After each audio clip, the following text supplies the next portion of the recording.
One thing that is so ridiculous in the bill was handling of specimen, handling of the blood that they took out of my vein. Handling of the blood was $500. Yes, $500. With my insurance, I still had over $2,000 to pay because I went for a blood test.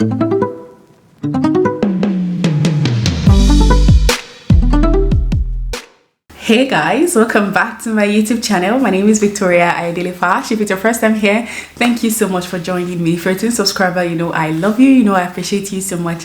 Thank you for always coming back. Okay, for real. If it's your first time joining me on this channel, thank you. Last week I had over 7,500 new people watching my channel, but I only had about 700 subscribers. Why now? Okay, if it's your first time watching, please subscribe. I promise you we'll do a lot of fun things here and you would love it here. Absolutely. Okay, anyway, so today I'm very excited to share with you guys one of the highly requested videos since I moved to the UK. Yes, many of you have asked me the difference between the US and the UK and also studying a master's program in the US and in the UK. So in this video I will be answering your questions, okay, from my own perspective, what I think the differences are in both countries and which one I prefer. Anyway, so but before we move into that, I want to introduce you guys to the sponsors of today's video. This is a platform that me and my husband have been using. I used when I was in the US and even now in the UK. Yes, and I'm talking about Lemfi. Yes, Lemfi is a reliable and trusted payment platform that is available for residents in Canada, in the United States and in the UK. Particularly for those in the US, Lemfi is the most reliable payment platform you can ever use to send money to your families and loved ones in Nigeria and in other African countries such as Kenya, Senegal, Ivory Coast, Cameroon, Benin, Tanzania, Uganda and Rwanda without any fees. Yes, you get zero transaction fee when you use Lemfi and you also get the best rate in the market. So if you're in the United States and you're looking for a reliable and trusted payment platform with zero transaction fee and the best exchange rate in the market to send money to Nigeria or any of these African countries I just listed, make sure that you use the link in the description box below to download Lemfi. Yes, when you download Lemfi, for your first $150 transaction, you get a 10% cashback capped at $50 by using the code FASHFAM. So make sure that you go right now, use the link in the description box to download Lemfi and start to transact easily. Okay, so yeah, let us get back to today's video. So all right guys, if you hear a background noise, please forgive our DJ upstairs. I've started, started doing these things. Okay, all right, so like I said, a number of you asked what is the difference between living in the UK and the US and schooling in the UK and the US. I don't know if I should do a different video for that. I don't think I will, because I think that a video should be able to cover one video to be able to cover both, right? So let's not talk too much and let's get right into it. Okay, all right, so let us talk generally about living in the US. From my own opinion, some of the things that I have considered living in the US and living in the UK. Okay, I'll say the very first thing that I would talk about is jobs. Yes, I know that there are lots of narratives about jobs in the US and the UK, and I think that generally jobs are more available in the US. So if availability of jobs is the major reason why you're moving, I would say that there are lots of opportunities in the US. However, there are also a lot of opportunities in the UK. You see, one of the challenges I believe the UK government is facing right now is most of the migrants or immigrants that they are getting currently are going for low-wage jobs, right? Many of them are looking at care jobs because they are looking for easy sponsorship. So there are a lot of like corporate jobs that are available that people are not really going towards, and even senior managerial level jobs that are also available. So I think that there are opportunities in both countries, but because of how big the US is, obviously the UK is a very, very tiny country. So definitely there'll be more opportunities, more job opportunities over there. So yeah, I think that there are a lot of jobs over there, but I think there are also considerate amounts of jobs over here too. But if getting a job is your major reason for moving, I would consider the US, but also consider the other reasons also that I'm about to talk about. Okay, so yeah. I think the next thing that I also consider when trying to move is healthcare. And I use the healthcare system in the US, and I've also used the one in the UK. And I will tell you for free, any day, anytime, I prefer the UK. I know that there's the NHS is overwhelmed right now, but it's the same thing in the US also. Getting an appointment is not easy, especially if you need like if you have a major health crisis. It's also the same over there, depending on the state that you are in, unless you're going private. One thing you need to know about the US healthcare system, at least from my own opinion, I'm not saying anybody's opinion, is it is more profit driven, right? So even with your health insurance, I had health insurance in the US, but the healthcare bills that I received, I'm telling you, I'm going to tell you this one. I was sick one time. I went to one of the hospitals. I had health insurance, and the strength of your health insurance determines the quality of healthcare that you get, right? And the strength of your pocket also. And I'm just going to tell you, when I got the bill, it was ridiculous. It was a ridiculous bill because all I did was a thyroid test, a blood test, because that was when I was having this itchy thing all over my body. I think I said it here on my channel, and they did a bunch of tests, and by the time they brought the bill to my mail, my goodness. Let me just tell you one thing that was so ridiculous in the bill. So what they would do, they would itemize a lot of nonsense things on the bill. Normally you would see like blood sample test and they would tell you a bill, but no, not in the US. One thing that is so ridiculous in the bill was handling of specimen, handling of the blood that they took out of my vein. Handling of the blood was $500. Yes, $500, and the insurance doesn't cover it. With my insurance, I still had over $2,000 to pay because I went for a blood test. That is just to tell you how expensive healthcare is in the US. People that leave Nigeria to go and give birth in the US, they have money.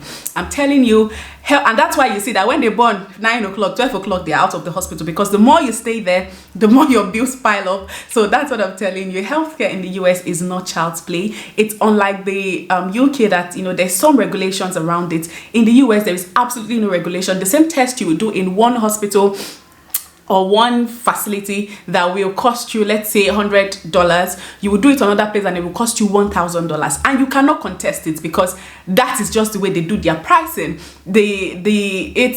I'm telling you, healthcare is expensive, and apart from the expensive part, I need you to know that healthcare is expensive. That's why when I went to the US the first time, one of the very first advice they gave to us, and even the second time also, was don't fall sick. Don't fall sick. And how do you advise somebody not to fall sick? Because sickness is something you don't wish for. It happens, but they'll tell you do not fall sick, because when you do, or if you do, your insurance, mostly the travel insurance, is the nonsense insurance, okay? It doesn't really cover much, and you will have to co-pay. Most United States, even my boss, she was telling me then that she still co-pays even though she has a stronger insurance. So healthcare is very expensive there.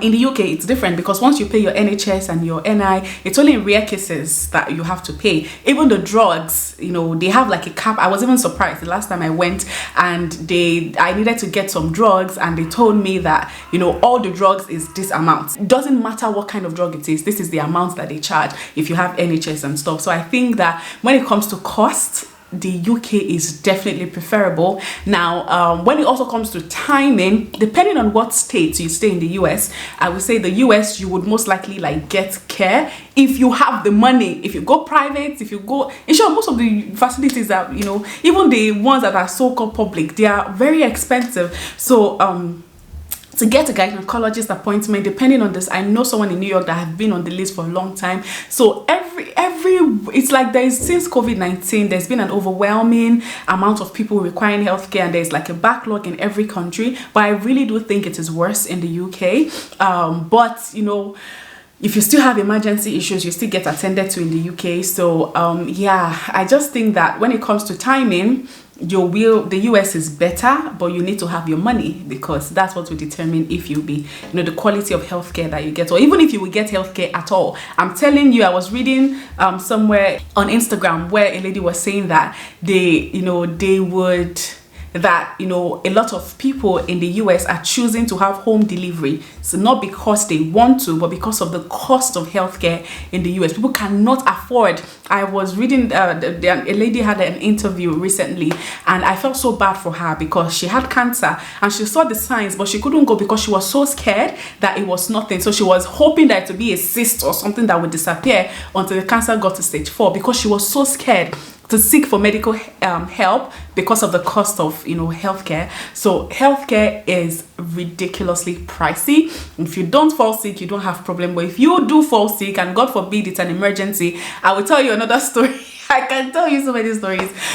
This one was actually in the news, of a guy who had a hammer that hit his hand. I think he hit his hand with a hammer. It was just a small thing, right? And he went to the emergency care. And let me tell you something, if you're in the US, never go to the emergency care unless you are quarter to die, okay? Because the bills they will bring to you, I'm telling you, even when you go to urgent care and, you know, those small hospitals, the bills are still ridiculous, not to talk of if you go to emergency. They took him to emergency. All they did was put alcohol and put a plaster or whatever, and the bill he got was in thousands of dollars. I can't remember, but I know it was ridiculous that he had to be on the news, and he still had to pay, no matter how ridiculous it was, because the insurance company doesn't want to take responsibility, the hospital doesn't want to take responsibility. It's just so there is no regulations. So I'm saying this, okay? If you have a healthcare issue, you pay money, you spend a lot of money in the US. In the UK, healthcare is still, you know, less expensive, and when it comes to accessibility, it can take a while, but when you do, it's actually better. And also, I have met doctors in the US, I've met some here, and I will tell you, when it comes to the quality of care, I prefer here. I think they are more empathetic. In the US, they are so profit driven. They will tell you to do this test, do that test. They will, you know, it's so profit driven. You can tell sometimes, I'm not saying in all cases, but sometimes you can tell that you don't feel the empathy, you don't feel the, you know, I don't know, Sha. I just think that when it comes to, in my own opinion, the quality of care, I have had better experiences here. Some people might have a better experience in the UK, but what you definitely cannot take is the cost, right? Okay, the next thing is security.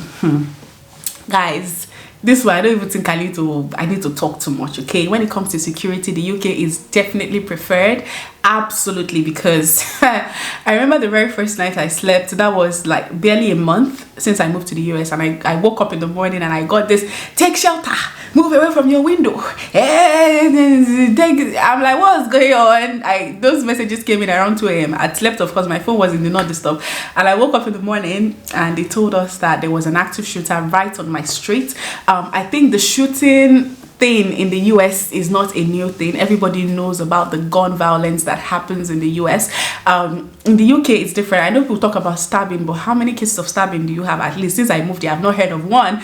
Before I left the US, so many times they shot. One happened in Virginia, University of Virginia, just before I left. Every year, you know, there are a lot of cases, and so we hear them, but it's not, you don't hear as often as it happens. It's ridiculous over there. And if you're trying to, and let me tell you, it's now who God save, now ain't save. Well, I'm telling you honestly, in the US, it can be crazy, but there are people living there, they're surviving and they're good. But it's always a distant thing until it happens to someone close to you. That's when you realize how messed up it is, that you can't send your kids to school, especially if you're trying to start a family, or you have a family with, you know, and you just hear a news of a shooting and you're scared, hoping that it's not your family members. You're hoping that it's not in the schools that your family attend.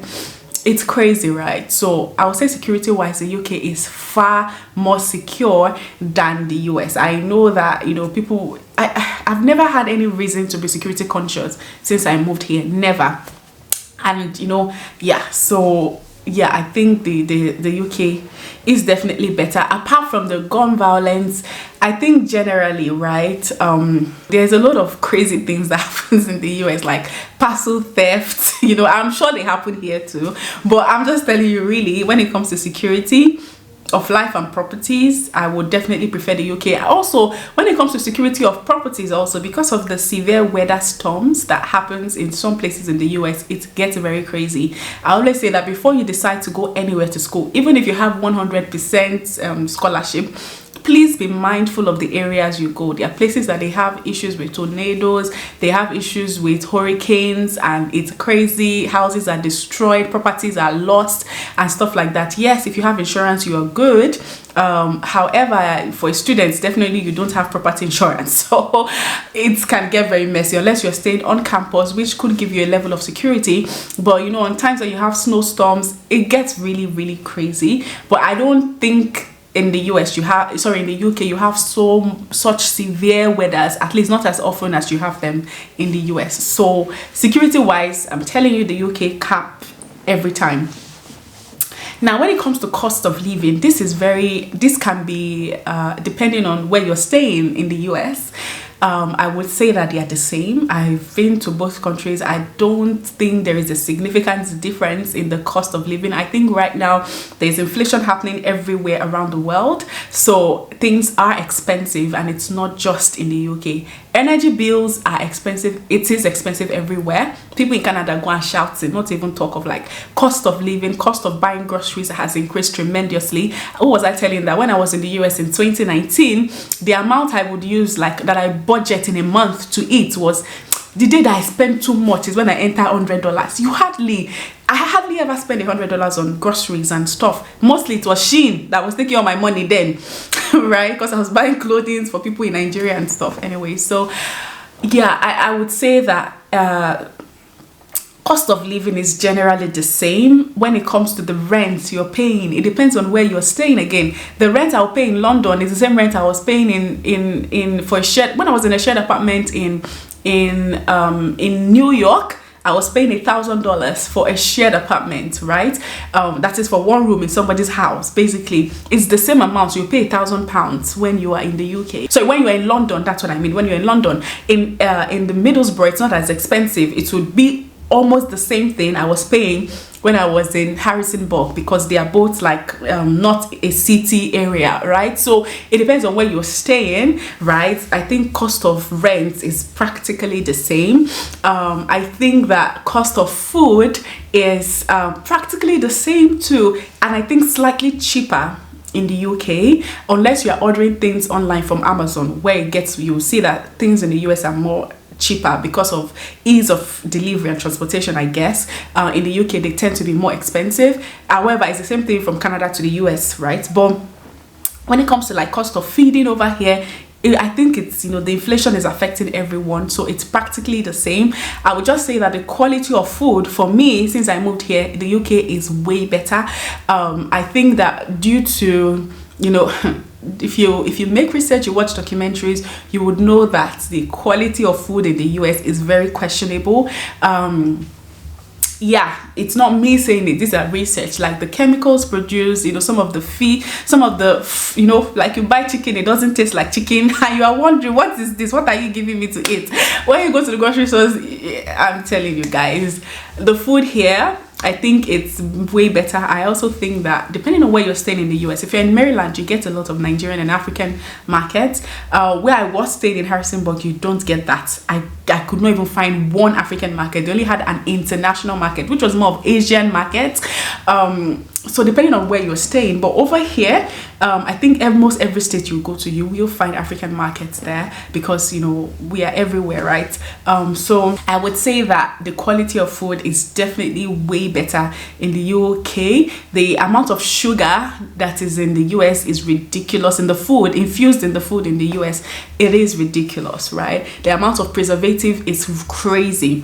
It is not the same thing over here. So I would say that the quality of food is definitely better over here. All right, so cost of living generally, I think they are really the same. There's no really a high difference in that. I could be wrong based on, you know, your analysis, but to me, they're pretty much the same. All right, and then the culture, I would definitely prefer the UK over the US. And I'm not saying this because I'm no longer in the US, no. The US has a very individualistic culture. Everybody mind their business. It's, you know, you have to be careful not to step on the lawn of your neighbor. It's crazy over there. You guys, you've read the news, you've seen it. I don't need to tell you. You know, look at the guy, this young boy who went to press the wrong doorbell and he was killed. So it is the system is so individualistic. Everybody is in pursuit of their own self and their, you know, I think I was watching a documentary recently that was talking about why healthcare is so expensive in the US, and the conclusion generally was that they could not understand, like in the UK now, everybody's paying tax, everybody's paying national insurance, but the people who get to use the insurance the most are people that are not contributing to the system. And I know there's a flaw in that, and that's because, you know, they are not paying insurance, they don't have jobs, you know, there's still a little bit of socialism in the system here in the UK. In the US, the reason why things are so expensive like that is because they, at least according to that documentary, is because the citizens, they don't understand why they should be paying for those that are not working to be used, like to be having access to healthcare. Why should they be paying for their healthcare and all of that? So that's why, you know, communal insurance kind of died down.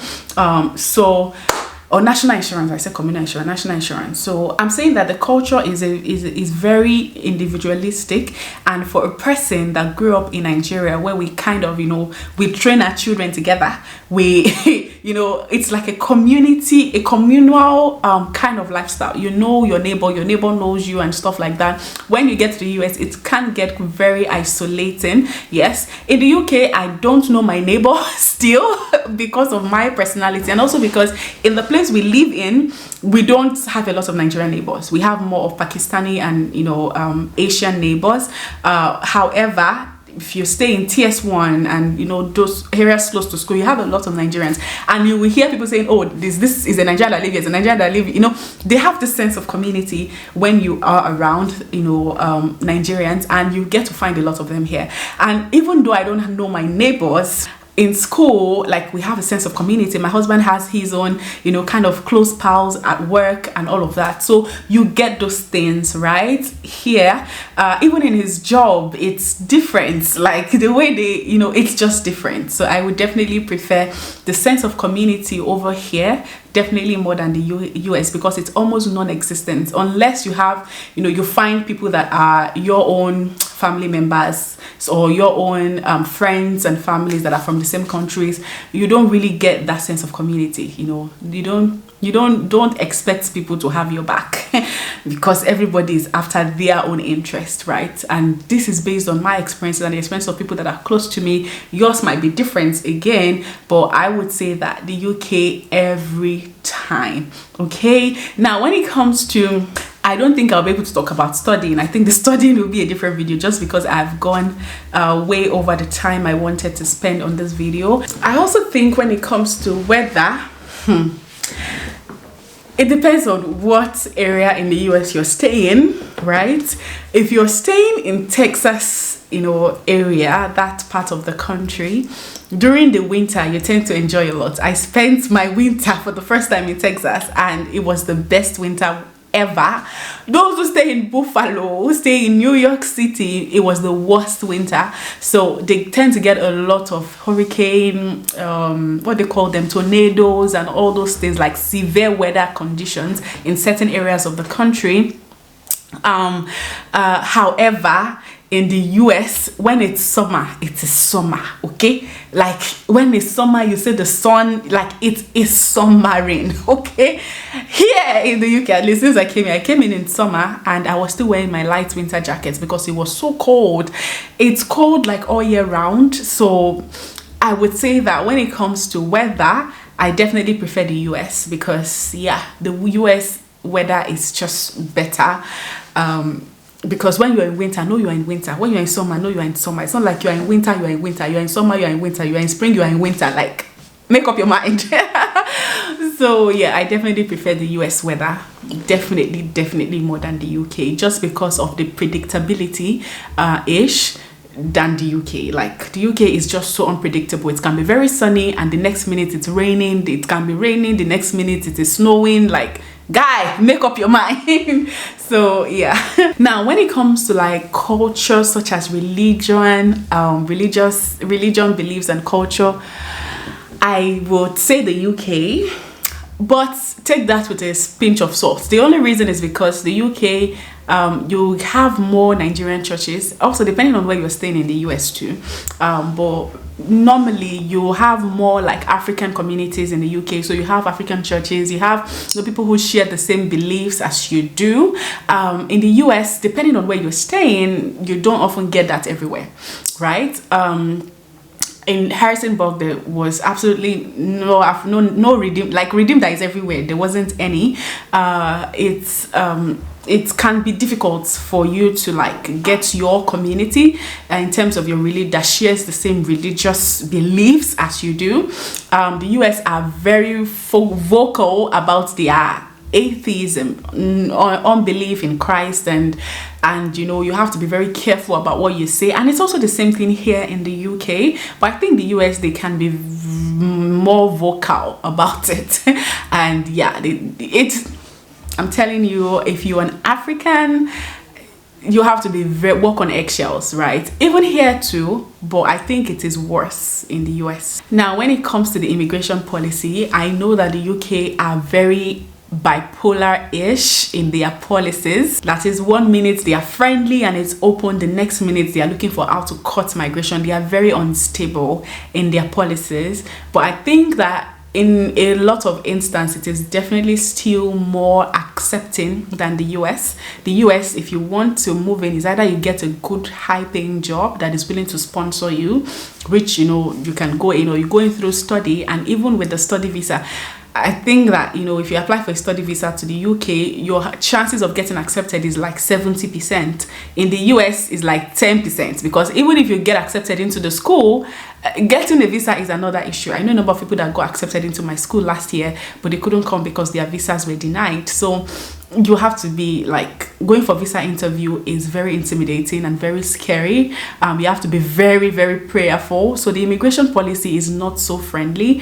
In the US, it can take years for you to like, in the UK, there is a clear pathway to become a citizen or a permanent resident. In the US, it is not so clear, right? It takes a long time, and especially if you're not born there, it can be quite challenging, right? So yeah. Now the last thing I'll talk about is a tax payment. Yes, I know that's like the major thing a lot of people complain about in the UK. I think the reason why taxes are quite high in the UK is because they are, especially when it comes to healthcare and other things that you benefit from, they are kind of, most things are free. If you belong to the council, you pay your taxes, your council tax. You get a lot of resources and access if things goes bad for you, especially if you have kids. Like if you get evicted, they will give you emergency housing. Anyway, I'm telling you, the access to what they call it, to basic things that you need is they're provided. Unlike the US, that it's so difficult for you to get access to social care. It's really like difficult. The rate of homelessness is ridiculous in some cities. Most cities in the US, there are homeless people here, but not as bad as it is in the US. I think in the US, you are it is so easy for you to be homeless. I worked with in a poverty simulation program the last time I was there, and every US citizen is one paycheck away from being homeless. And I know that it's kind of the same here, but I think what makes the space different is because you have communities, you have people that can rise to help you. Ish. In the US, it's not as much. It doesn't mean that it doesn't exist. It's not just as much. If you lose your job, it's difficult for you to like leave. It can be the same over here too. But anyways, we're talking about taxes. I think that the UK has a lot of ridiculous taxes, but I think the people that have not been to the US do not realize that it is the same thing also in the US. You also pay your TV tax or TV license tax or whatever they call it. You also cable. You pay for your cable. In the US, you also, you may not pay council tax or whatever, but trust me, the amount of tax that is removed from your salary, it's crazy. I speak to a lot of like my bosses and other people that work in the US, and they're always the same way people feel about the high rate of taxes in the UK is the way people also feel in the US. The only difference is that the UK just has a lot of things that you have to pay for to be able to access, things. But trust me, the rate of taxes in the US is not joking also. I'm telling you, someone was telling me they deduct, depending on what states, because The federal government deducts their own tax in the US. The state government deducts their tax from your pay, and then it's not local, they call it something else, I can't remember. They also take their own taxes from your pay. So the rate of the amount of taxes you pay is a lot, but the only difference is you tend to earn higher than you would in the UK, so it kind of helps. But in the UK, it's almost like the higher you earn, the more, like, the lesser you get, actually, because the more you pay for your taxes, and it can be very, very crazy. It's almost like everybody's within it. So the person earning 40k and the person earning 20k are kind of within the same amount of money they have when they pay taxes. So yeah. So anyways, it's just a crazy tax system. But yeah, I think that's basically what I have gathered since I came here. I've not been here very long, so forgive me if you don't think that my analysis is right. This is based on our own experiences and my experience in the US. So let me know what you guys think in the comment section below. If you've lived in both countries, what do you think? Do you think I'm being accurate or not? I'd like to hear from you guys in the comment section below. Thank you guys so much for watching. Remember to download LEM5 with the link in the referral in the description box below, and use the code FASHFAM for your very first $150 transaction to get a 10% cashback capped at $50 on the LEM5 app. Okay, trust me guys, LEM5 is the best app you need to send money all around, from UK, from Canada, and definitely from the United States. Okay, all right guys, thank you so much for watching. If you have not liked this video, please make sure that you do so. Subscribe to this channel, leave a comment, please guys, subscribe if you haven't. Okay, let us get to 50k before this year runs out. Let's see if we can do it. Let's see. All right guys, have an amazing week. Okay, bye.